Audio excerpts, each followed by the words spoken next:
नमस्कार दोस्तों, स्वागत करता हूं आप सभी लोगों का आप लोगों के अपने YouTube चैनल उत्तर पाठशाला में। दोस्तों, आज की इस वीडियो में हम बात करने वाले हैं जनरल साइंस एमसीक्यू के बारे में, जो आपके एग्जाम प्रयोगशाला सहायक एवं पर्यावरण पर्यवेक्षक के लिए बहुत ही ज्यादा उपयोगी होने वाली है। और सिर्फ इसी एग्जाम के लिए नहीं, जिस किसी एग्जाम में भी जनरल साइंस का पोर्शन पूछा जाता है, उन सभी कॉम्पिटिटिव एग्जाम्स के लिए ये जनरल साइंस एमसीक्यू का सेशन बहुत ही ज्यादा इंपॉर्टेंट होने वाला है। क्योंकि इस सेशन के अंदर मैं बात करूं तो इस सेशन के अंतर्गत हम बात करते हैं अपनी जो हमारी बेस बुक्स हैं एनसीईआरटी, उनसे रिलेटेड जो हमारे एमसीक्यू होते हैं साइंस के, उन्हें हम सॉल्व करते हैं इस सेशन के अंतर्गत। और ये सेशन जो है वो इस सीरीज का पार्ट 5 है। इससे पहले हम लोग 4 पार्ट इसके हम कर चुके हैं। उन सभी के लिंक आपको डिस्क्रिप्शन बॉक्स में देखने के लिए मिल जाएंगे। आप उनके थ्रू हमारी जो पिछली 4 वीडियोस हैं जनरल साइंस एमसीक्यू की, उन्हें देख सकते हैं। और अगर आप हमारे चैनल उत्तर पाठशाला को विजिट करते हैं तो उसके बाद आपको वहां जनरल साइंस एमसीक्यू की एक अलग से प्लेलिस्ट देखने के लिए मिलेगी, जिस पे जाके आप हमारे पिछले 4 पार्ट्स को भी देख सकते हैं। और ये इस सेशन का पार्ट 5 है। तो सबसे पहले आप सभी लोग सेशन को लाइक कर देंगे और सभी अपने उन दोस्तों के साथ इस सेशन को शेयर कर देंगे जो किसी भी कॉम्पिटिटिव एग्जाम की तैयारी कर रहे हैं और जनरल साइंस जो है उनके कॉम्पिटिटिव एग्जाम का एक हिस्सा है। तो आप सभी लोग सबसे पहले इस सेशन को लाइक एंड शेयर कर देंगे। और जिस किसी ने भी चैनल को सब्सक्राइब नहीं किया है वो चैनल को सब्सक्राइब कर ले, क्योंकि आज का जो सेशन होगा, जब हम इसके क्वेश्चन आपसे पूछेंगे तो जो आप लाइव चैट पे आंसर देंगे, जिस किसी ने भी चैनल को सब्सक्राइब नहीं किया होगा वो चैनल में अपने जो आंसर है वो हमें लाइव चैट पे नहीं दे पाएगा। इसलिए सबसे पहले जो है आप चैनल को सब्सक्राइब कर लीजिए। अगर मैं बात करूं अपने पिछले सेशन की, तो पिछले सेशन हमने 4 सेशन किए थे।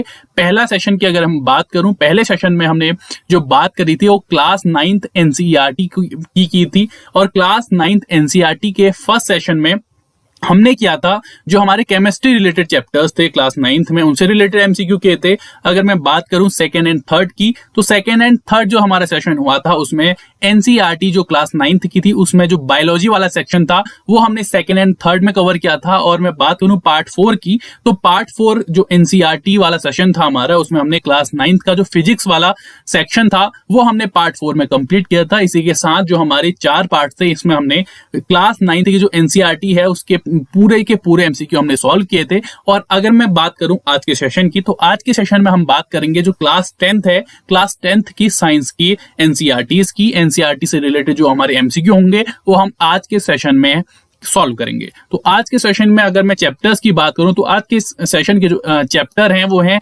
क्लास 10th की एनसीईआरटी से जो स्टार्टिंग चैप्टर्स हैं, यानी कि चैप्टर नंबर 1 और चैप्टर नंबर 2 से रिलेटेड एमसीक्यू हम आज के सेशन में सॉल्व करने वाले हैं। तो आई होप दोस्तों आप सभी लोगों ने सेशन को लाइक कर दिया होगा और अपने सभी दोस्तों के साथ सेशन को शेयर कर दिया होगा। और जो लोग हमारे साथ पहले से जुड़े हैं, यानी कि जिन्होंने पिछले पार्ट्स हमारे देखे हुए हैं, उन लोगों को पता है कि हमारा जो सेशन है उसका जो किस प्रकार के हम इसमें क्वेश्चन पूछते हैं। जो लोग हमारे साथ नहीं जुड़े हैं उन लोगों के लिए मैं बता दूं कि जो सेशन है इसके अंदर आपको 2 टाइप के क्वेश्चन आपको देखने के लिए मिलते हैं।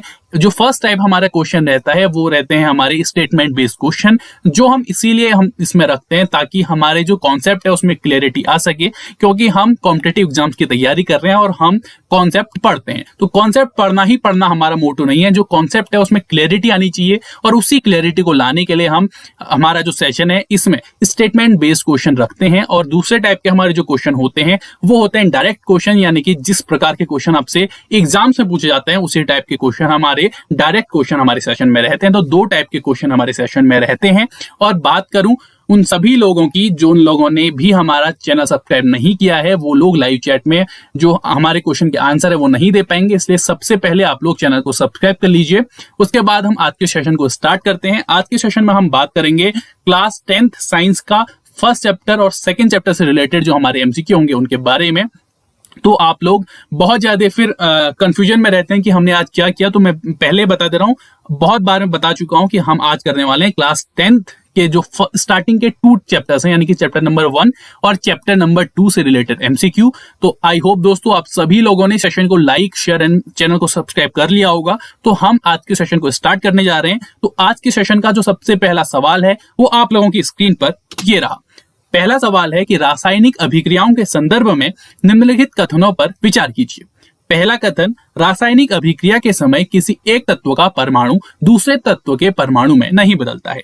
दूसरा कथन, किसी रासायनिक अभिक्रिया में परमाणुओं के आपसी आबंध के टूटने एवं जुड़ने से नए पदार्थों का निर्माण होता है। तो आपको बताना है कि इन दोनों कथनों में से कौन सा कथन सही है। आपका पहला जो हमारा ऑप्शन है वो है केवल पहला स्टेटमेंट सही है, दूसरा ऑप्शन है केवल दूसरा स्टेटमेंट सही है, सी ऑप्शन है एक और दो दोनों स्टेटमेंट सही हैं, और डी ऑप्शन जो आपका है वो है न तो पहला और न ही दूसरा, यानी कि दोनों स्टेटमेंट हमारे गलत हैं, यानी कि नोटा जो है वो डी ऑप्शन है। तो पहले क्वेश्चन का आंसर आप लोग लाइव चैट बॉक्स में कमेंट करेंगे। पहले क्वेश्चन के लिए आप लोगों के पास 4 ऑप्शन है, ए बी सी और डी। तो आप लोग जो अपना आंसर है वो हमारे लाइव चैट बॉक्स में कमेंट करके हमें बताएंगे। आपको बताना है इन रासायनिक अभिक्रियाओं के संदर्भ में इन दोनों कथनों में से कौन सा कथन सही है। ए सिर्फ पहला कथन सही है, बी सिर्फ दूसरा कथन सही है, सी पहला और दूसरा दोनों कथन सही हैं, और डी न तो पहला सही है और न ही दूसरा सही है।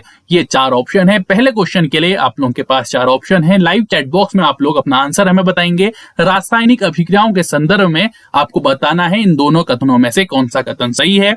हम बढ़ रहे हैं क्वेश्चन नंबर 1 के आंसर की ओर, और क्वेश्चन नंबर 1 का जो सही आंसर है वो है ऑप्शन नंबर सी, यानी कि जो पहला और दूसरा दोनों कथन हमें दिए गए हैं, दोनों के दोनों कथन हमारे बिल्कुल सही हैं। यानी कि जो रासायनिक अभिक्रिया के समय किसी एक तत्व का परमाणु दूसरे तत्व के परमाणु में नहीं बदलता है, यानी कि बिल्कुल सही बात है। ना तो एक तत्व का परमाणु दूसरे तत्व के परमाणु में बदलता है, न ही कोई परमाणु मिश्रण से बाहर जाता है। तो पहला जो हमारा स्टेटमेंट है बिल्कुल सही है। दूसरे स्टेटमेंट की बात करूं तो किसी रासायनिक अभिक्रिया में परमाणु के आपसी आबंध के टूटने एवं जुड़ने से नए पदार्थों का निर्माण होता है। तो ये भी बात बिल्कुल सही है, यानी कि दोनों ऑप्शन हमारे बिल्कुल सही है। तो फर्स्ट क्वेश्चन के लिए सी ऑप्शन जिस किसी ने भी दिया था आप सभी लोग बिल्कुल सही हैं। आगे बढ़ते हैं अगले क्वेश्चन की ओर। अगला क्वेश्चन ये रहा कि किसी पदार्थ के उपचयन यानी कि ऑक्सीडेशन होता है यदि उसमें ए ऑप्शन ऑक्सीजन की वृद्धि हुई हो, बी ऑक्सीजन का ह्रास हुआ हो, सी हाइड्रोजन की वृद्धि हुई हो, या डी हाइड्रोजन का ह्रास हुआ हो। ह्रास मतलब कमी, ठीक है, और वृद्धि मतलब आप लोग जानते ही हैं। तो आपको बताना है लाइव चैट बॉक्स में क्वेश्चन नंबर 2 का आंसर, और क्वेश्चन नंबर 2 का आंसर आप लोग सिर्फ ऑप्शन ना दें, यानी कि ऑप्शन से पहले जिस क्वेश्चन का आप लोग आंसर दे रहे हैं वो क्वेश्चन नंबर भी आप जरूर लिखें, यानी कि 2A 2B 2C 2D 3A 3B 3C 3D इस टाइप से आप लोग अपने आंसर दें, यानी कि ऑप्शन से पहले उस क्वेश्चन का नंबर भी जरूर लिखें। क्वेश्चन नंबर 2 की बात करें तो क्वेश्चन नंबर 2 में आप लोगों को बताना है कि किसी पदार्थ का उपचयन यानी कि ऑक्सीडेशन होता है यदि उसमें ऑक्सीजन की वृद्धि हुई हो, ऑक्सीजन का ह्रास हुआ हो, हाइड्रोजन की वृद्धि हुई हो, या हाइड्रोजन का ह्रास हुआ हो। 4 ऑप्शन आप लोगों के पास हैं क्वेश्चन नंबर 2 के लिए। लाइव चैट बॉक्स में आप लोग आंसर करेंगे। ऑक्सीडेशन कब होगा, आप लोगों के पास 4 ऑप्शन है, ए बी सी डी, जब ऑक्सीजन में वृद्धि होगी या ऑक्सीजन में कमी होगी, हाइड्रोजन में वृद्धि होगी या हाइड्रोजन में कमी होगी। 4 ऑप्शन है। हम बढ़ रहे हैं क्वेश्चन नंबर 2 के आंसर की ओर, और क्वेश्चन नंबर 2 का जो सही आंसर है वो है ऑप्शन नंबर ए, यानी कि किसी पदार्थ का ऑक्सीडेशन तब होगा जब उस पदार्थ के ऑक्सीजन में क्या होगी, वृद्धि होगी। ठीक है, जब किसी पदार्थ की ऑक्सीजन में वृद्धि होती है तो उसमें क्या होता है, उपचयन होता है, यानी कि ऑक्सीडेशन होती है। और जब किसी पदार्थ में जो ऑक्सीजन है उसका ह्रास होता है तो उसमें अपचयन होता है, यानी कि रिडक्शन होता है। ठीक है, उपचयन और अपचयन यानी कि ऑक्सीडेशन और रिडक्शन। ठीक है, जब पदार्थ की ऑक्सीजन में वृद्धि होगी तो ऑक्सीडेशन होगा, और ऑक्सीजन में ह्रास होगा तो क्या होगा, रिडक्शन होगा। यानी कि क्वेश्चन नंबर 2 के लिए जो ए ऑप्शन है वो हमारा बिल्कुल सही है, यानी कि जिस किसी ने भी ऑप्शन नंबर ए सेलेक्ट किया था क्वेश्चन नंबर 2 के लिए आप सभी लोग बिल्कुल सही हैं। तो ऑक्सीडेशन कब होगा, जब पदार्थ में ऑक्सीजन में वृद्धि होगी। आगे बढ़ते हैं अगले क्वेश्चन की ओर। अगला क्वेश्चन ये रहा। अगला क्वेश्चन में आप लोगों को बताना है कि ऑक्सीडेशन यानी कि ऑक्सीकरण के संदर्भ में निम्नलिखित कथनों पर विचार कीजिए। पहला कथन, इसके कारण चांदी के ऊपर काली परत व तांबे के ऊपर हरी परत चढ़ जाती है। और दूसरा कथन, इसके प्रभाव से बचाने के लिए चिप्स की थैली में ऑक्सीजन हटाकर उसमें नाइट्रोजन गैस भरी जाती है। तो आप लोगों को बताना है कि इन दोनों कथनों में से कौन सा कथन सही है। ए ऑप्शन केवल पहला कथन सही है, बी ऑप्शन केवल दूसरा कथन सही है, सी ऑप्शन पहला और दूसरा दोनों कथन सही है, और डी ऑप्शन न तो पहला सही है न ही दूसरा कथन सही है। आप लोग क्वेश्चन नंबर 3 के लिए लाइव चैट बॉक्स में अपने आंसर हमें भेजेंगे। क्वेश्चन नंबर 3 के लिए 4 ऑप्शन आप लोगों के पास है। आप लोगों को बताना है ऑक्सीडेशन के संदर्भ में इन दोनों स्टेटमेंट में से कौन सा स्टेटमेंट हमारा सही है। 4 ऑप्शन है। पहला ऑप्शन केवल 1, दूसरा ऑप्शन केवल 2, तीसरा ऑप्शन 1 और 2 दोनों, और चौथा ऑप्शन जो है वो है नोटा, यानी कि पहला और दूसरा दोनों सही नहीं है। ठीक है, ऑक्सीडेशन के संदर्भ में बताना है कि कौन सा कथन सही है। लाइव चैट बॉक्स में आप लोग अपने आंसर भेजेंगे, और जिस किसी ने भी चैनल को सब्सक्राइब नहीं किया है वो चैनल को सब्सक्राइब कर ले। उसके बाद आप लोग भी लाइव चैट बॉक्स में अपने आंसर हमें भेज सकते हैं, और जो लोग हमारे साथ नए जुड़े हैं वो लोग सेशन को लाइक कर देंगे। हम बढ़ रहे हैं सेशन के जो थर्ड क्वेश्चन है उसके आंसर की ओर, और क्वेश्चन का जो सही आंसर है वो है ऑप्शन नंबर सी, यानी कि ऑक्सीडेशन के संदर्भ में जो हमें दोनों कथन दिए गए थे ये बिल्कुल सही है। यानी कि ऑक्सीडेशन के कारण जो चांदी के ऊपर काली परत और तांबे के ऊपर हरी परत चढ़ जाती है, बिल्कुल सही। और दूसरा, ऑक्सीडेशन के प्रभाव से बचाने के लिए ही चिप्स की थैली में ऑक्सीजन हटाकर उसमें नाइट्रोजन गैस भरी जाती है, ये भी हमारा बिल्कुल सही है। यानी कि थर्ड क्वेश्चन के लिए जिस किसी ने भी सी ऑप्शन हमारा चूज किया था, आप सभी लोग बिल्कुल सही हैं। आगे बढ़ते हैं अगले क्वेश्चन की ओर। अगला क्वेश्चन ये रहा कि चूने के संदर्भ में निम्नलिखित कथनों पर विचार कीजिए। पहला कथन, कैल्शियम हाइड्रोक्साइड को चूना या बिना बुझा हुआ चूना भी कहते हैं। दूसरा कथन, बुझे हुए चूने के विलयन से दीवारों की सफेदी करने पर 2-3 दिन बाद दीवारों पर कैल्शियम कार्बोनेट का निर्माण होता है। आपको बताना है कि इन दोनों कथनों में से कौन सा कथन सही है।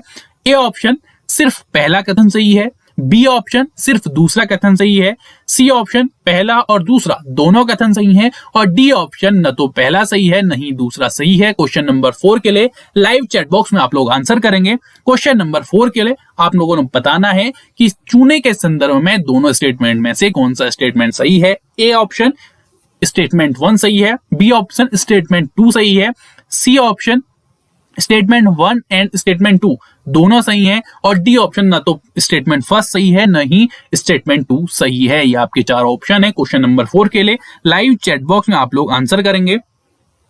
ठीक है, लाइव चैट बॉक्स में आप लोग अपने आंसर हमें भेजेंगे। क्वेश्चन नंबर 4 के लिए चूने के संदर्भ में आपको बताना है कि दोनों कथनों में से कौन सा कथन हमारा सही है। तो हम बढ़े क्वेश्चन नंबर 4 के आंसर की ओर, और इस क्वेश्चन का जो सही आंसर है वो है ऑप्शन नंबर बी, यानी कि जो हमारा दूसरा स्टेटमेंट है वो सही है और पहला स्टेटमेंट जो है वो हमारा गलत है। यानी कि पहला स्टेटमेंट जो है वो है कि कैल्शियम हाइड्रोक्साइड को चूना या बिना बुझा हुआ चूना भी कहते हैं, ये गलत है। क्यों गलत है? इसीलिए गलत है क्योंकि जो कैल्शियम हाइड्रोक्साइड है उसे चूना या बिना बुझा हुआ चूना नहीं कहा जाता, बल्कि जो हमारा कैल्शियम ऑक्साइड होता है उसे चूना या बिना बुझा हुआ चूना कहा जाता है। इसलिए पहला स्टेटमेंट हमारा बिल्कुल गलत है। और दूसरा, बुझे हुए चूने के विलयनों से दीवारों की सफेदी करने पर 2-3 दिन बाद दीवारों पर कैल्शियम कार्बोनेट का निर्माण होता है, तो ये कथन हमारा बिल्कुल सही है।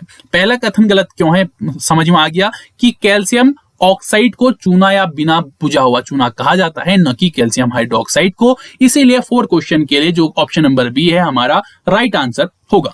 ठीक है, आगे बढ़ते हैं अगले क्वेश्चन की ओर। अगला क्वेश्चन ये रहा, श्वसन यानी कि रेस्पिरेशन निम्नलिखित में से कैसी अभिक्रिया है।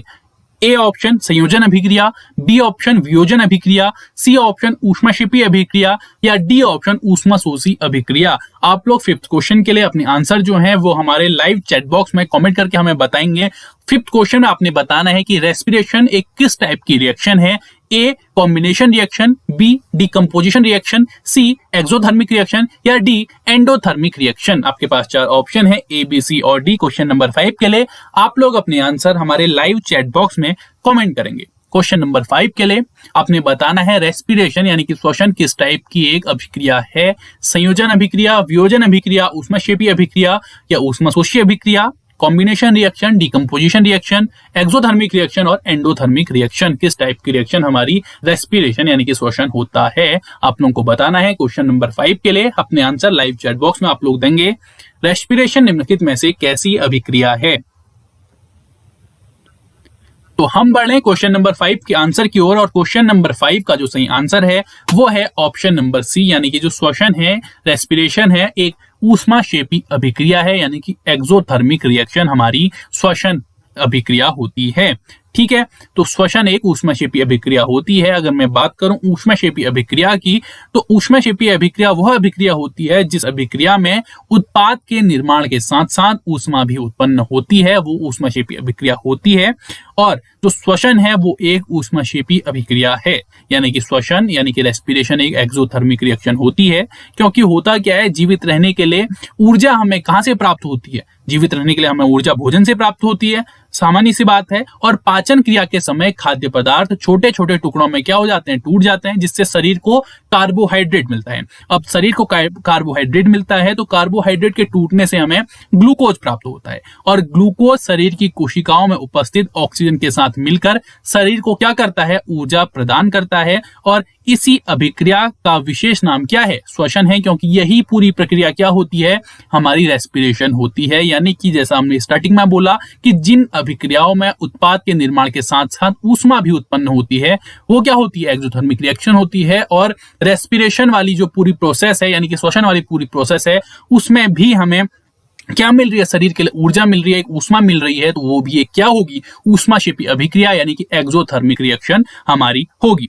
ठीक है, अगर मैं बात करूं हमारी संयोजन अभिक्रिया की, जो हमारा ए ऑप्शन है उसकी, तो संयोजन अभिक्रिया यानी कि कॉम्बिनेशन रिएक्शन क्या होता है, तो कॉम्बिनेशन रिएक्शन तब होती है जब दो या दो से अधिक पदार्थ संयोग करके एक एकल पदार्थ का निर्माण करते हैं, तो वो किस प्रकार की होती है, एक कॉम्बिनेशन रिएक्शन होती है। और बात करूं बी ऑप्शन की, यानी कि वियोजन अभिक्रिया, बिल्कुल संयोजन अभिक्रिया के विपरीत होती है, डिकम्पोजिशन रिएक्शन। अब जो डिकम्पोजिशन रिएक्शन होती है वो क्या होती है, वो होती है वियोजन अभिक्रिया में जो क्या होता है, जो एकल पदार्थ होता है वो वियोजित होकर दो या दो से अधिक पदार्थों में बढ़ जाता है। ठीक है, तो वो क्या होगी, वियोजन अभिक्रिया होगी। अगर मैं बात करूं एंडोथर्मिक रिएक्शन यानी कि ऊष्मा शोषी अभिक्रिया की, तो यह वो अभिक्रिया होती है जिन अभिक्रियाओं में ऊष्मा का क्या होता है, अवशोषण होता है, यानी कि जो हमारी ऊष्मा है उसका अवशोषण जिस अभिक्रिया में होगा वो क्या होगी, एंडोथर्मिक रिएक्शन हमारी होगी। और श्वसन जो है एक एक्सोथर्मिक रिएक्शन हमारी होती है। इसलिए फिफ्थ क्वेश्चन के लिए ऑप्शन नंबर सी बिल्कुल सही है। आगे बढ़ते हैं अगले क्वेश्चन की ओर। अगला क्वेश्चन ये रहा कि लिटमस विलयन जब न तो अम्लीय होता है न ही क्षारीय होता है, वह किस रंग का होता है? ए ऑप्शन बैंगनी, बी पीला, सी लाल, डी नीला। तो आप लोग इस क्वेश्चन का आंसर लाइव चैट बॉक्स में कमेंट करेंगे। आज के सेशन का बहुत ही सरल क्वेश्चन में इसे कहूंगा कि लिटमस विलयन जब न तो अम्लीय होता है न क्षारीय होता है तो वह किस रंग का होता है? ए बैंगनी, बी पीला, सी लाल और डी नीला। ठीक है, सभी को पता होगा कि लिटमस विलयन जब अम्लीय और क्षारीय दोनों नहीं होगा तो किस रंग का होगा। ठीक है, बैंगनी, पीला, लाल, नीला, किस रंग का हमारा लिटमस विलयन होगा जब वो ना तो अम्लीय होगा न ही क्षारीय होगा? चार ऑप्शन है आप लोगों के पास। ठीक है, हम बढ़ रहे हैं क्वेश्चन नंबर 6 के आंसर की ओर। और क्वेश्चन नंबर 6 का जो सही आंसर है वो है ऑप्शन नंबर ए, यानी कि लिटमस विलयन जब न तो अम्लीय होगा न ही क्षारीय होगा तो वह बैंगनी रंग का होगा। और जो हमारा जो लिटमस विलयन है वो क्या है, बैंगनी रंग का एक रंजक होता है जो हमें मिलता कहां से है, वो मिलता है थैलोफाइटा समूह के लीचेन पौधे से। ठीक है, जो लिटमस विलयन का जो बैंगनी रंजक होता है वो कहां से मिलता है, वो मिलता है थैलोफाइटा समूह के लीचेन पौधे से वो निकाला जाता है। और इसे अम्लीय और जब वो क्षारीय नहीं होगा तो वो किस रंग का होगा, बैंगनी रंग का हमारा लिटमस विलयन होगा। आगे बढ़ते हैं अगले क्वेश्चन की ओर। अगला क्वेश्चन ये रहा, अम्ल तथा क्षार के संदर्भ में निम्नलिखित कथनों पर विचार कीजिए। पहला कथन, अम्ल का स्वाद कड़वा जबकि क्षारकों का स्वाद खट्टा होता है। दूसरा, अम्ल नीले लिटमस को लाल जबकि क्षारक लाल लिटमस को नीला कर देते हैं। तीसरा कथन, अम्ल और क्षारक दोनों विद्युत के सुचालक होते हैं। आप लोगों को बताना है कि इन तीन स्टेटमेंट में से अम्ल और क्षारक के संदर्भ में कौन सा स्टेटमेंट सही है? ए ऑप्शन केवल 1 और 2, बी ऑप्शन केवल 2, सी ऑप्शन केवल 2 और 3 और डी ऑप्शन 1, 2 और 3। ठीक है, तो 7th क्वेश्चन के लिए 4 ऑप्शन आप लोगों के पास हैं। अपने आंसर आप लोग लाइव चैट बॉक्स में कमेंट करके हमें बताएंगे। ठीक है, अम्ल और क्षार के संदर्भ में इन तीन स्टेटमेंट में से कौन सा स्टेटमेंट सही है? A option first and second, B option only 2, C option only 2 and 3 and D option 1, 2 and 3। ये 4 ऑप्शन आप लोगों के पास हैं क्वेश्चन नंबर 7 के लिए। आप लोग अपने आंसर हमें लाइव चैट बॉक्स में कमेंट करके बताएंगे अम्ल और क्षार के संदर्भ में इन तीनों कथनों में से कौन सा कथन सही है, पहला और दूसरा ए ऑप्शन, सिर्फ दूसरा बी ऑप्शन, दूसरा और तीसरा सी ऑप्शन और पहला, दूसरा, तीसरा डी ऑप्शन। 4 ऑप्शन आप लोगों के पास हैं। क्वेश्चन नंबर 7 के लिए आप लोगों को बताना है अम्ल और क्षारक के संदर्भ में कौन सा कथन सही है।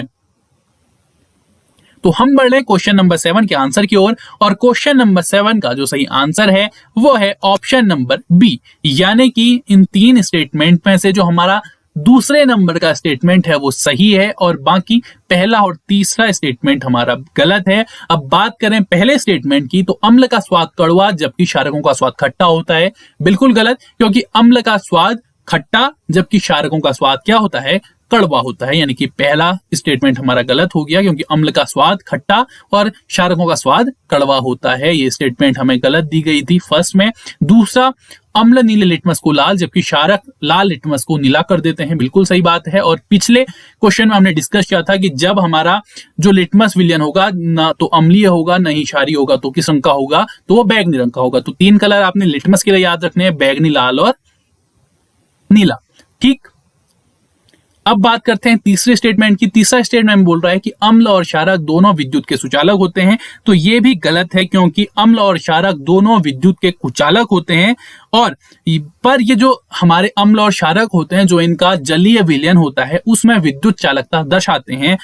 ऐसा इसलिए होता है क्योंकि जो अम्ल और क्षारक होते हैं दोनों अपने अपने जलीय विलयन में हाइड्रोजन और हाइड्रो ऑक्साइड आयनों का निर्माण करते हैं, जिस वजह से वो अम्ल और क्षारक जो हैं वो जलीय विलयन में जो विद्युत है उसके साथ चालकता को दर्शाते हैं। लेकिन रियलिटी में जो अम्ल और क्षारक होते हैं वो दोनों विद्युत के कुचालक होते हैं, नहीं सुचालक। इसलिए हमारा स्टेटमेंट नंबर 3 भी हमारा गलत है। इसीलिए क्वेश्चन नंबर 7 के लिए बी हमारा राइट आंसर होगा। अगले क्वेश्चन की ओर बढ़ते हैं। अगला क्वेश्चन ये रहा कि निम्नलिखित में से कौन सा तत्व सभी अम्लों में निश्चित रूप से उपस्थित होता है। A hydrogen, B chlorine, C sulphur, D sodium. आप लोगों को बताना है। क्वेश्चन नंबर 8 का आंसर हमारे लाइव चैट बॉक्स में आप लोगों को बताना है कि इन 4 ऑप्शन में से कौन सा तत्व सभी अम्लों में निश्चित रूप से उपस्थित होता है।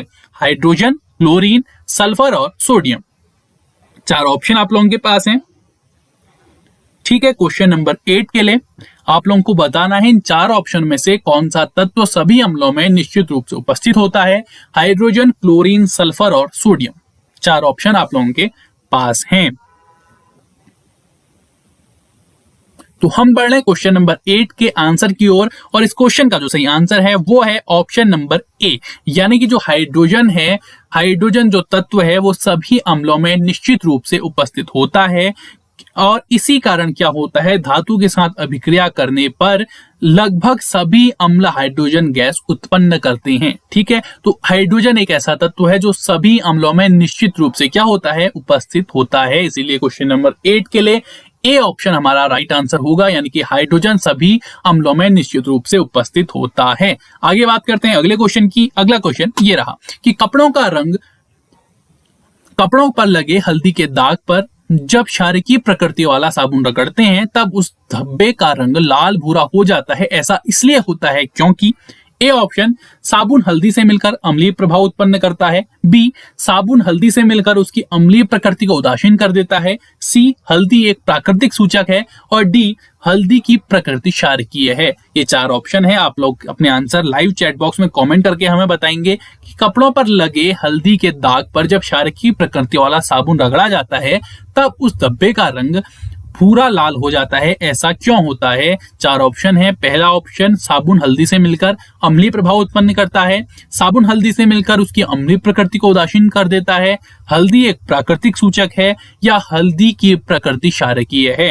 ये 4 ऑप्शन आप लोगों के पास हैं, तो आप लोगों को बताना है ऐसा क्यों होता है। क्वेश्चन नंबर 9 के लिए आप लोग अपना आंसर कमेंट बॉक्स में कमेंट करके हमें बताएंगे।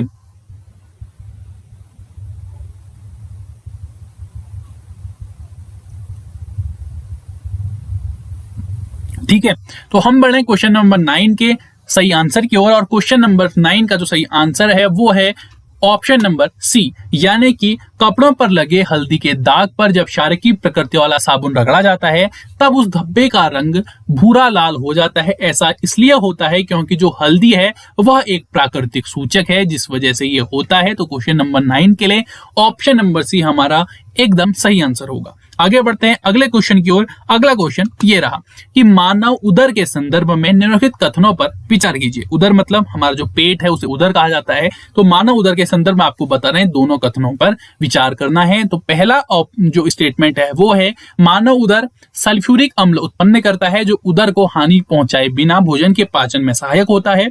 दूसरा, अपच की स्थिति में मानव उदर बहुत अधिक मात्रा में अम्ल उत्पन्न करता है जिससे उदर में जलन का अनुभव होता है। तो आपको बताना है दोनों कथनों में से मानव उदर के संदर्भ में कौन सा कथन सही है। ए ऑप्शन केवल पहला कथन सही है, बी ऑप्शन केवल दूसरा कथन सही है, सी ऑप्शन पहला और दूसरा दोनों कथन सही है, और डी ऑप्शन न तो पहला सही है न ही दूसरा कथन सही है। तो आप लोग इस क्वेश्चन का आंसर हमारे लाइव चैट बॉक्स में हमें देंगे। आप लोगों को बताना है मानव उदर के संदर्भ में इन दोनों कथनों में से कौन सा कथन सही है। उदर मतलब मानव पेट, मानव पेट के संदर्भ में कौन सा कथन सही है। पहला दूसरा ये दो स्टेटमेंट हैं, तो इनमें से कौन सा सही है, या पहला सही है, दूसरा सही है, दोनों सही है या दोनों गलत है। ठीक है, ये चार ऑप्शन आपको दिए गए हैं। ठीक है, क्वेश्चन नंबर 10 के लिए मानव उदर के संदर्भ में दोनों कथनों में से कौन सा कथन सही है। हम बढ़ रहे क्वेश्चन नंबर 10 के सही आंसर की ओर, और क्वेश्चन नंबर 10 का जो सही आंसर है वो है ऑप्शन नंबर बी, यानी कि जो क्वेश्चन नंबर 10 का सेकंड स्टेटमेंट है वो एकदम सही है और पहला स्टेटमेंट गलत है। तो जिस किसी ने भी ऑप्शन नंबर बी हमारा क्वेश्चन नंबर 10 के लिए दिया था, आप सभी लोग बिल्कुल सही है। अगर मैं बात करूं पहले स्टेटमेंट की कि मानव उदर सल्फ्यूरिक अम्ल उत्पन्न करता है जो उदर को हानि पहुंचाए बिना भोजन के पाचन में सहायक होता है, तो ये एक गलत स्टेटमेंट है, क्योंकि जो हमारा पेट होता है यानी कि मानव उदर जो होता है वो हाइड्रोक्लोरिक अम्ल उत्पन्न करता है, न कि सल्फ्यूरिक अम्ल जो उदर को हानि पहुंचाए बिना पाचन में सहायक होता है। ठीक है, तो मानव उदर हाइड्रोक्लोरिक अम्ल उत्पन्न करता है जो उदर को हानि पहुंचाए बिना भोजन के पाचन में सहायक होता है, न कि मानव उदर सल्फ्यूरिक अम्ल उत्पन्न करता है। ठीक है, तो पहला कथन गलत है। दूसरा कथन बिल्कुल सही है कि अपच की स्थिति में मानव उदर बहुत अधिक मात्रा में अम्ल उत्पन्न करता है जिससे उदर में जलन का अनुभव में होता है। तो ये हमारा बिल्कुल सही कथन है। और जब कभी भी हमें हमारे पेट में जलन का अनुभव होता है तो हम क्या करते हैं, तो इस दर्द जब हम छुटकारा पाना चाहते हैं तो हम इसके लिए एंटी एसिड जो होते हैं जैसे क्षारकों का हम उपयोग करते हैं। और जो ये एंटी एसिड अम्ल होते हैं कि जो मात्रा होती है वो इस अम्ल जो हमारे पेट में अम्ल बनता है उसे क्या कर देती है, उदासीन कर देती है। इसके लिए क्या, मैग्नीशियम हाइड्रोक्साइड जिसे मिल्क ऑफ मैग्नीशिया भी कहा जाता है, जैसे दुर्बल क्षारक का हम लोग यूज करते हैं। ठीक है, आगे बढ़ते हैं अगले क्वेश्चन की ओर। अगला क्वेश्चन ये रहा, पीएच स्केल के संदर्भ में निम्नलिखित कथनों पर विचार कीजिए। पहला, इससे सामान्यतः 0 से 14 तक पीएच ज्ञात कर सकते हैं। दूसरा, किसी विलयन में हाइड्रोनियम आयन की सांद्रता जितनी अधिक होती है उसका पीएच उतना ही अधिक होता है। तीसरा, किसी भी उदासीन विलयन के पीएच का मान 7 होता है। तो आपको बताना है इन तीनों कथनों में से पीएच स्केल के संदर्भ में कौन सा कथन सही है। ए केवल पहला कथन सही है, बी केवल दूसरा कथन सही है, सी पहला और तीसरा कथन सही है, और डी पहला दूसरा तीसरा तीनों कथन सही हैं। आप लोग इस क्वेश्चन का आंसर हमारे लाइव चैट बॉक्स में देंगे। क्वेश्चन नंबर 11 का आंसर, ठीक है, पीएच स्केल के संदर्भ में आपको बताना है तीनों कथनों में से कौन सा कथन सही है। 4 ऑप्शन आप लोगों के पास हैं। जो लोग भी हमारे साथ नए जुड़े हैं वो सभी लोग सेशन को लाइक कर देंगे और चैनल को सब्सक्राइब आप जरूर करेंगे, ताकि जो क्वेश्चन हमारे चल रहे हैं इसके आंसर आप लोग लाइव चैट बॉक्स में आप लोग दे सकें। ठीक है, तो क्वेश्चन नंबर 11 के सही आंसर की ओर हम बढ़ रहे हैं। क्वेश्चन नंबर 11 का जो सही आंसर है वो है ऑप्शन नंबर सी, यानी कि पहला और तीसरा ये दोनों हमारे कथन सही हैं, जबकि जो दूसरा कथन है वो गलत है। पहले कथन की बात करूं तो जो हमारा पीएच स्केल होता है वो 0 से 14 तक का पीएच ज्ञात हम उसमें कर सकते हैं, तो बिल्कुल सही कथन है। दूसरे कथन की बात करूं तो किसी विलयन में हाइड्रोनियम आयन की सांद्रता जितनी अधिक होती है उसका पीएच उतना ही अधिक होता है। ये जो कथन है हमारा गलत है, क्योंकि किसी विलयन में हाइड्रोनियम आयन की सांद्रता जितनी अधिक होगी उसका पीएच उतना ही कम होगा। ठीक है। इसीलिए जो हमारा सेकंड स्टेटमेंट है जो कहता है कि किसी विलयन में हाइड्रोजन आयन की सांद्रता जितनी अधिक होती है उसका पीएच उतना ही अधिक नहीं होता है, जबकि पीएच उतना ही कम होता है, इसलिए सेकंड स्टेटमेंट गलत हो गया। तीसरे स्टेटमेंट की मैं बात करूं, किसी भी उदासीन विलयन के पीएच का मान 7 होता है, तो जो हमारा उदासीन विलयन है उसका पीएच हमारा 7 होगा। जब पीएच 7 से अधिक होगा तो जो हमारा विलयन है वो क्षारकीय होगा, और 7 से कम होगा तो हमारा जो विलयन है वो क्या होगा, वो अम्लीय होगा, और साथ में हमारा विलयन उदासीन होगा। यानी कि तीसरा कथन भी हमारा बिल्कुल सही है। यानी कि 11 क्वेश्चन के लिए ऑप्शन नंबर सी जिसने भी दिया था आप सभी लोग बिल्कुल सही हैं। आगे बढ़ते हैं अगले क्वेश्चन की ओर। अगला क्वेश्चन ये रहा कि निम्नलिखित कथनों पर विचार कीजिए। पहला कथन, मानव शरीर 7.0 से 7.8 पीएच परास के बीच कार्य करता है। दूसरा, वर्षा का जल पीएच मान 5.6 से कम हो जाने पर वह जल अम्लीय वर्षा जल कहलाता है। और तीसरा, मुंह का पीएच मान बढ़ जाने पर दांतों का क्षय आरंभ हो जाता है। तो आपको बताना है कि तीनों कथनों में से कौन सा कथन सही है। पहला, केवल 1 और 2, दूसरा केवल 2 और 3, तीसरा ऑप्शन केवल 3, और चौथा ऑप्शन 1, 2 और 3। यानी कि ऑप्शन की अगर मैं दोबारा से बात करूं तो ए ऑप्शन पहला और दूसरा कथन सही है, बी ऑप्शन दूसरा और तीसरा कथन सही है, सी ऑप्शन केवल तीसरा कथन सही है, और डी ऑप्शन पहला दूसरा तीसरा तीनों कथन हमारे सही हैं। तो क्वेश्चन नंबर 12 के लिए 4 ऑप्शन है। आप लोग इसका आंसर लाइव चैट बॉक्स में कमेंट करके हमें बताएंगे कि तीनों कथनों में से कौन सा कथन हमारा सही है। इन तीनों कथनों में से कौन सा कथन हमारा सही है। क्वेश्चन नंबर 12 के लिए 4 ऑप्शन आप लोगों के पास हैं, 3 स्टेटमेंट हैं, तो 3 स्टेटमेंट में से कौन सा स्टेटमेंट सही है इन ऑप्शन के अकॉर्डिंग आपको हमें बताना है लाइव चैट बॉक्स में। हम बढ़ रहे हैं क्वेश्चन नंबर 12 के सही आंसर की ओर, और क्वेश्चन नंबर 12 का जो सही आंसर है वो है ऑप्शन नंबर ए, यानी कि पहला और दूसरा स्टेटमेंट हमारा सही है और तीसरा स्टेटमेंट हमारा गलत है। बात करूं पहले स्टेटमेंट की कि मानव शरीर 7.0 से 7.8 परास के बीच कार्य करता है, यानी कि यह बिल्कुल सही कथन है। दूसरा कथन, वर्षा जल का पीएच मान जब 5.6 से कम हो जाता है तो वह जल अम्लीय वर्षा जल कहलाता है, तो यह कथन भी हमारा बिल्कुल सही है। बात करूं तीसरे कथन की तो मुंह का पीएच मान बढ़ जाने पर दांतों का क्षय प्रारंभ होता है, यह गलत कथन है, क्योंकि जब हमारे मुंह का पीएच मान घटता है तब दांतों का क्षय प्रारंभ होता है, ना कि जब बढ़ता है। ठीक है, इसीलिए जो हमारा तीसरा स्टेटमेंट है वो गलत है। आगे बढ़ते हैं अगले क्वेश्चन की ओर। अगला क्वेश्चन ये रहा कि नेटल पौधों के पत्तों को छूने पर डंक जैसा दर्द होता है, यह दर्द किस अम्ल के स्राव से होता है।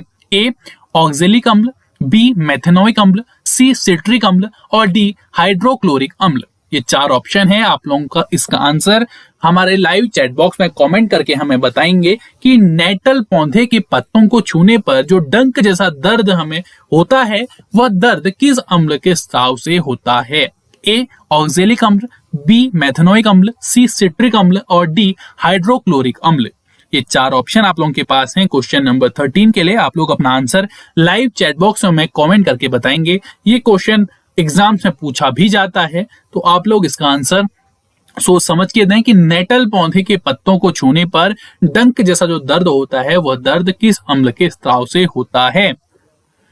ऑक्जेलिक अम्ल, मेथेनोइक अम्ल, सिट्रिक अम्ल या हाइड्रोक्लोरिक अम्ल। अगर मैं बात करूं इस क्वेश्चन के सही आंसर की तो इस क्वेश्चन का जो सही आंसर है वो है ऑप्शन नंबर बी, यानी कि मेथेनोइक अम्ल। यानी कि नेटल जो एक शाकीय पौधा होता है, जब उसके पत्तों को हम छूते हैं तो एक डंक जैसा दर्द हमें महसूस होता है, और जो ये दर्द है वो मेथेनोइक अम्ल के स्राव से हमें जो महसूस होता है। ठीक है, तो क्वेश्चन नंबर 13 के लिए ऑप्शन नंबर बी यानी कि मेथेनोइक अम्ल, जिसने भी हमें आंसर में कमेंट किया था आप सभी लोग बिल्कुल सही हैं। ठीक है, आगे बढ़ते हैं अगले क्वेश्चन की ओर। अगला क्वेश्चन ये रहा कि मधुमक्खी के डंक मारने पर निम्नलिखित में से किस पदार्थ के उपयोग से आराम मिलता है। ए फॉर्मिक अम्ल, बी सोडियम क्लोराइड, सी सिरका, या डी बेकिंग सोडा। इसका आंसर आप लोग लाइव चैट बॉक्स में कमेंट करके हमें बताएंगे कि मधुमक्खी के डंक मारने पर निम्नलिखित में से किस पदार्थ के उपयोग से आराम मिलता है। ए फॉर्मिक अम्ल, बी सोडियम क्लोराइड, सी सिरका, या डी बेकिंग सोडा।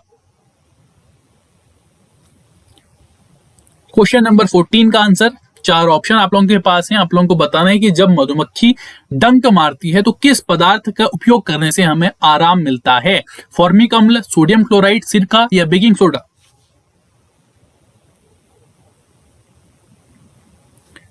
ठीक है, तो हम बढ़ रहे क्वेश्चन नंबर 14 के सही आंसर की ओर। तो क्वेश्चन नंबर 14 का जो सही आंसर है वो है ऑप्शन नंबर डी, यानी कि बेकिंग सोडा। अब मैं बात करूं इस क्वेश्चन की, तो मधुमक्खी के डंक मारने पर डंक मारे गए स्थान पर जब हम दुर्बल क्षारकों का उपयोग करते हैं तो उससे हमें आराम मिलता है, और इन ऑप्शनों में जो बेकिंग सोडा है वो एक दुर्बल क्षारक है, इसीलिए मधुमक्खी के डंक मारने पर जब हम उस जगह पर बेकिंग सोडा का उपयोग करते हैं तो उस जगह पर हमें आराम मिलता है। इसीलिए क्वेश्चन नंबर 14 के लिए ऑप्शन नंबर डी हमारा राइट आंसर होगा। आगे बढ़ते हैं अगले क्वेश्चन की ओर। अगला क्वेश्चन ये रहा कि विरंजक चूर्ण यानी कि ब्लीचिंग पाउडर के संदर्भ में दिए गए कथनों पर विचार कीजिए। पहला, हाइड्रोजन गैस का उपयोग विरंजक चूर्ण के उत्पादन के लिए किया जाता है। दूसरा, इसका उपयोग पीने वाले जल को जीवाणुओं से मुक्त करने के लिए रोगाणुनाशक के रूप में किया जाता है। तीसरा, विरंजक चूर्ण का उपयोग कई रासायनिक उद्योगों में उपचायक के रूप में होता है। तो आपको बताना है कि इन तीन कथनों में से कौन सा कथन विरंजक चूर्ण यानी कि ब्लीचिंग पाउडर के संदर्भ में सही है। ए ऑप्शन केवल पहला और दूसरा, बी ऑप्शन केवल पहला और तीसरा, सी ऑप्शन केवल दूसरा और तीसरा, और डी ऑप्शन पहला, दूसरा और तीसरा। तो विरंजक चूर्ण के संदर्भ में कौन सा कथन सही है, आप लोग हमारे लाइव चैट बॉक्स में हमें कमेंट करके हमें बताएंगे। चार ऑप्शन आप लोगों के पास हैं, ए, बी, सी और डी। क्वेश्चन नंबर 15 के लिए ए, बी, सी और डी। ठीक है, क्वेश्चन नंबर 15 के लिए आप लोग अपने आंसर हमें हमारा जो लाइव चैट बॉक्स है उसमें कमेंट करके हमें बताएंगे कि विरंजक चूर्ण यानी कि ब्लीचिंग पाउडर के संदर्भ में इन तीन कथनों में से कौन सा कथन हमारा सही है। हम बढ़ रहे हैं इस क्वेश्चन के आंसर की ओर, और इस क्वेश्चन का जो सही आंसर है वो है ऑप्शन नंबर सी, यानी कि जो दूसरा और तीसरा कथन है विरंजक चूर्ण यानी कि ब्लीचिंग पाउडर के संदर्भ में सही है, और पहला कथन हमारा गलत है, यानी कि हाइड्रोजन गैस का उपयोग विरंजक चूर्ण के उत्पादन के लिए किया जाता है। ये कथन है क्योंकि विरंजक चूर्ण के उत्पादन में क्लोरीन गैस का उपयोग किया जाता है, ना कि हाइड्रोजन गैस का, और बाकी दूसरा और तीसरा कथन तो हमारा सही है। इसीलिए क्वेश्चन नंबर 15 के लिए ऑप्शन नंबर सी हमारा एकदम राइट आंसर होगा। पहला जो हमारा स्टेटमेंट है वो गलत है। क्यों गलत है? क्योंकि जो क्लोरीन गैस है उसके उपयोग से विरंजक चूर्ण का उत्पादन किया जाता है, ना कि हाइड्रोजन गैस के उपयोग से। आगे बढ़ते हैं अगले क्वेश्चन की ओर। अगला क्वेश्चन ये रहा कि किसी गैस के कारण पाव रोटी या केक फूलकर मुलायम और स्पंजी हो जाते हैं। A nitrogen, B oxygen, C chlorine या डी कार्बन डाइऑक्साइड। किस गैस के कारण पाव रोटी या केक फूलकर मुलायम और स्पंजी हो जाते हैं?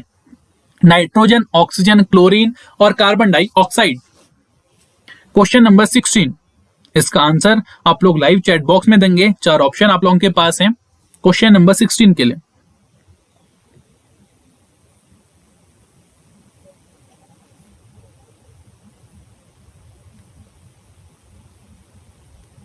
तो हम बढ़ रहे हैं क्वेश्चन नंबर 16 के सही आंसर की ओर, और इस क्वेश्चन का जो सही आंसर है वो है ऑप्शन नंबर डी, यानी कि कार्बन डाइऑक्साइड के कारण पावरोटी या केक फूलकर मुलायम और स्पंजी हो जाते हैं। अगर मैं बताऊं कि ये ऐसा क्यों होता है, क्योंकि जो हमारा पावरोटी है और केक है इन दोनों में हम किसका यूज करते हैं? जो हमारा बेकिंग पाउडर है या जो हमारा टार्टरिक अम्ल है, यानी कि जो हमारे मंद खाद्य अम्ल है, इनके मिश्रण को हम इसमें यूज करते हैं। और जब हम बेकिंग पाउडर हो या टार्टरिक अम्ल हो, इन्हें हम गर्म करते हैं या जल में मिलाते हैं तो बेकिंग सोडा जो है वो अम्ल की अभिक्रिया से कार्बन डाइऑक्साइड गैस को उत्पन्न करता है, और इसी कार्बन डाइऑक्साइड के कारण क्या होता है? पावरोटी और केक फूलकर मुलायम और स्पंजी हो जाते हैं। तो क्वेश्चन नंबर 16 में आंसर क्या होगा? ऑप्शन नंबर डी होगा, यानी कि कार्बन डाइऑक्साइड के कारण पावरोटी और केक फूलकर मुलायम और स्पंजी हो जाते हैं। कारण मैंने आप लोगों को बता दिया। आगे बढ़ते हैं अगले क्वेश्चन की ओर। ये रहा कि निम्नलिखित में से किसका उपयोग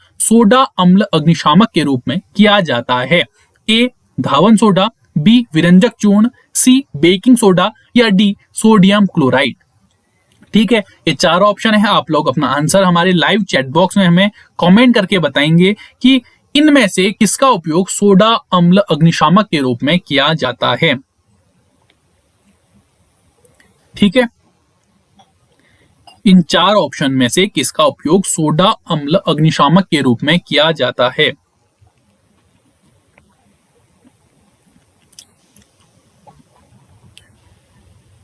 अगर मैं बात करूं इस क्वेश्चन के सही आंसर की, तो इस क्वेश्चन का जो सही आंसर है वो है ऑप्शन नंबर सी, यानी कि जो बेकिंग सोडा है इसके इसका उपयोग सोडा अम्ल अग्निशामक के रूप में किया जाता है। अब बेकिंग सोडा जो है इसे हम किन और नामों से जानते हैं? इसे हम जानते हैं सोडियम हाइड्रोजन कार्बोनेट के नाम से, इसे ही हम बोलते हैं सोडियम बाइकार्बोनेट, इसे ही हम बोलते हैं मीठा सोडा या खाने का सोडा। ये इतने नामों से हम बेकिंग सोडा को जानते हैं। और ये क्या होता है? एक एंटी एसिड का संगठक भी है। कौन? Baking soda. ठीक है, बेकिंग सोडा एक एंटी एसिड का संगठक भी होता है। और जो ये क्या होता है? एक क्षारीय होता है, और क्षारीय होने के कारण यह पेट में अम्ल की जो अधिकता होती है उसे क्या कर देता है? उदासीन करके हमें क्या करता है? राहत पहुंचाता है। इसीलिए बेकिंग सोडे का जो उपयोग होता है वो सोडा अम्ल अग्निशामक में भी किया जाता है। समझ में आ गई बात? यानी कि सोडा अम्ल अग्निशामक में बेकिंग सोडा का उपयोग किया जाता है। अब बात करें अगले क्वेश्चन की, तो अगला क्वेश्चन ये रहा कि धावन सोडा के संदर्भ में दिए गए कथनों पर विचार कीजिए। पहला कथन, इसका उपयोग जल की स्थायी कठोरता दूर करने के लिए किया जाता है। दूसरा कथन, इसका उपयोग घरों में साफ सफाई के लिए होता है। तीसरा कथन, इसका उपयोग कांच, साबुन एवं कागज उद्योगों में होता है। तो आपको बताना है इन तीन कथनों में से कौन सा कथन धावन सोडा के संदर्भ में बिल्कुल सही है। ए ऑप्शन केवल पहला और दूसरा, बी ऑप्शन केवल पहला और तीसरा, सी ऑप्शन केवल दूसरा और तीसरा, और डी ऑप्शन पहला, दूसरा और तीसरा। धावन सोडा के संदर्भ में इन तीन कथनों में से कौन सा कथन सही है? आप लोग अपना आंसर इन चार ऑप्शनों में से हमारे लाइव चैट बॉक्स में हमें कॉमेंट करके हमें बताएंगे कि धावन सोडा के संदर्भ में इन तीन कथनों में से कौन सा कथन हमारा सही है। धावन सोडा के संदर्भ में ए, बी, सी और डी तीन स्टेटमेंट हैं, चार ऑप्शन है। क्वेश्चन नंबर 18 के लिए आप लोगों को बताना है कि इन तीन स्टेटमेंट में से धावन सोडा के संदर्भ में कौन सा स्टेटमेंट हमारा सही है। ये चार ऑप्शन आप लोगों को दिए गए हैं।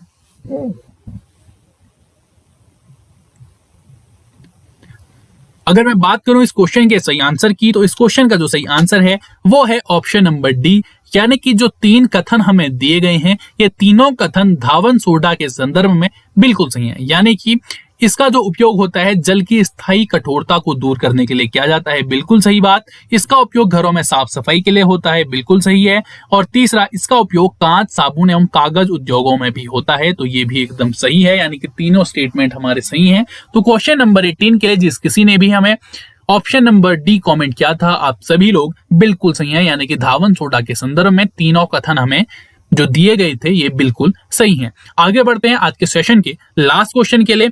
आज के सेशन का लास्ट क्वेश्चन ये रहा कि जिप्सम को कितने केल्विन तापमान पर गर्म करने पर यह जल के अणुओं को त्याग कर प्लास्टर ऑफ पेरिस बन जाता है। ए 273 केल्विन, बी 373 केल्विन, सी 280.73 केल्विन और डी 212 केल्विन। तो आप लोगों को बताना है क्वेश्चन नंबर 19 का आंसर हमारे लाइव चैट बॉक्स में।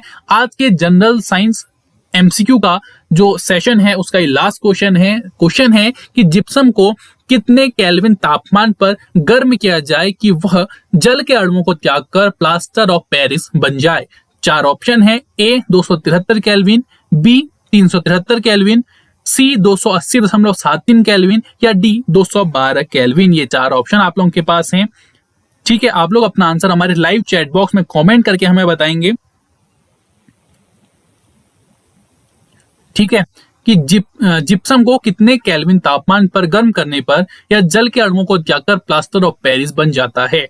और किसी को अगर प्लास्टर ऑफ पेरिस का जो फॉर्मूला है वो भी याद हो तो आप वो भी हमें कमेंट बॉक्स में कमेंट कर सकते हैं।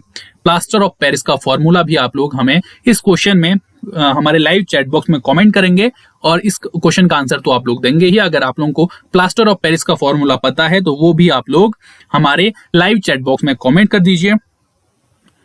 अगर मैं बढ़ूं इस क्वेश्चन के सही आंसर की ओर, तो इस क्वेश्चन का जो सही आंसर है वो है ऑप्शन नंबर बी, यानी कि 373 केल्विन। यानी कि जब हम जिप्सम को 373 केल्विन तापमान पर गर्म करेंगे तो जिप्सम जो है जल के अणुओं को त्याग कर प्लास्टर ऑफ पेरिस बन जाएगा। ठीक है, और प्लास्टर ऑफ पेरिस का उपयोग क्यों होता है? प्लास्टर ऑफ पेरिस का उपयोग कहाँ होता है? जब जो डॉक्टर होता है टूटी हड्डी को सही स्थान पर स्थिर रखने के लिए प्लास्टर ऑफ पेरिस है इसका यूज करता है। ठीक है, मैंने ये भी पूछा था कि प्लास्टर ऑफ पेरिस का जो फॉर्मूला है वो क्या होता है, तो प्लास्टर ऑफ पेरिस जो है उसका फॉर्मूला होता है CaSO4 × 1/2 H2O। ठीक है, तो प्लास्टर ऑफ पेरिस का फॉर्मूला क्या होता है, CaSO4 × 1/2 H2O plaster of Paris का फॉर्मूला होता है। और जिप्सम को 373 केल्विन तापमान पर जब हम गर्म करेंगे तो वह जल के अणुओं को त्याग देगा और वह क्या बन जाएगा, प्लास्टर ऑफ पेरिस बन जाएगा। तो ये था आज के सेशन का लास्ट क्वेश्चन। आई होप आप लोगों को आज का जो सेशन है वो पसंद आया होगा, आप लोगों को जो हमारे क्वेश्चन है वो पसंद आए होंगे। अगर आप लोगों को हमारा आज का सेशन पसंद आया तो हमें जो सेशन है हमारा इसको लाइक कीजिएगा, इसे शेयर कीजिएगा, हमारे चैनल को सब्सक्राइब करके जो ऑल नोटिफिकेशन है इसे जरूर ऑन कीजिएगा। ठीक है, आज के सेशन में हमने किया जो क्लास 10th था उसके जो एनसीईआरटी के फर्स्ट स्टार्टिंग के जो फर्स्ट एंड सेकंड चैप्टर थे उनके रिलेटेड हमने हमारे जो एमसीक्यू है उसे सॉल्व किया था। ठीक है, अगले जो हमारा सेशन होगा उसमें हम आगे के चैप्टर्स जो हैं क्लास 10th एनसीईआरटी के लेके आएंगे। तो आई होप आप लोगों को आज की वीडियो हमारी पसंद आई होगी। अगर आपको कोई भी डाउट हो तो आप कमेंट सेक्शन में जाके अपना डाउट हमसे पूछ सकते हैं। So thank you, till next video.